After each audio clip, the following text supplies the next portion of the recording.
पाक सरजमीन पार्टी के तहत महफिल ईद मिलादुन्नबी सल्लल्लाहु अलैहि वसल्लम का इनेकाद किया गया।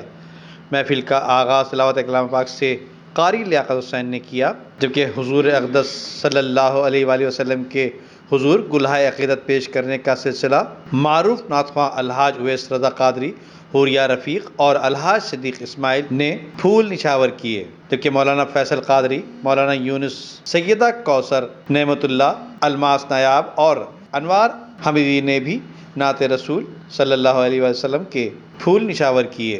जबकि इस मौके पर पाक सरजमीन पार्टी के चेयरमैन सैयद मुस्तफ़ा कमाल, PSP के अनीस कायम खानी समेत पार्टी के जिम्मेदारान, कारकुनान और अवाम की बड़ी तादाद भी मौजूद थी। Nadeem Siddiqui, metro 7 city news, Karachi.